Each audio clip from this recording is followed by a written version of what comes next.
There was a large gathering here at Palestine House in Mississauga where families were sharing very emotional stories about their loved ones trapped in the Gaza Strip. They came together to call on the Prime Minister to take immediate action and demand a ceasefire. I thought about the death tolls coming out of Gaza.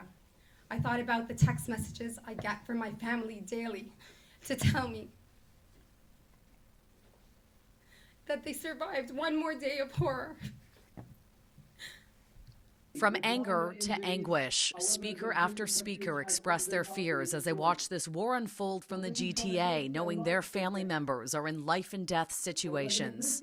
There has been no single time that I called them without hearing the warplanes roaming and the bombing in the background. Never once. Ola's parents were visiting Gaza for the first time in 23 years when the war began. She says they're now living in a small space with 50 people, including 10 seniors with urgent medical needs.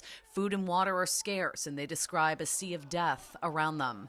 3 days ago, while I was talking to my father, he said it's a graveyard outside the house. He said in his own words, "I saw people picking up body parts in plastic bags.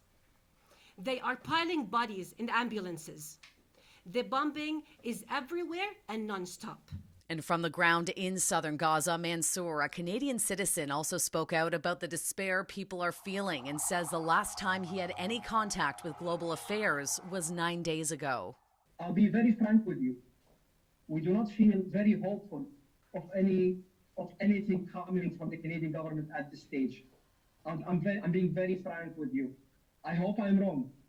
I hope they can turn this around.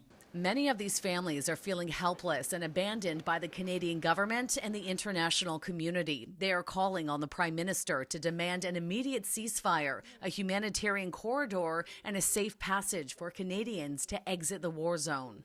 The latest statement from the federal government said that Canada unequivocally condemns Hamas's terrorist attack against Israel and supports Israel's right to defend itself in accordance with international law. It also says the government is deeply concerned by the situation in Gaza and supports a humanitarian pause. The statement goes on to say, "We also continue to work around the clock to secure a window for Canadians to exit Gaza." We implore the Canadian government to use its diplomatic influence to help broker an end to this conflict, to put an end to the suffering, and to bring about justice. Now, Palestine House is a place where members of this community have been coming together to grieve and to lean on each other in this time of crisis. It represents about 60 families across the GTA. In Mississauga, Shauna Hunt, City News.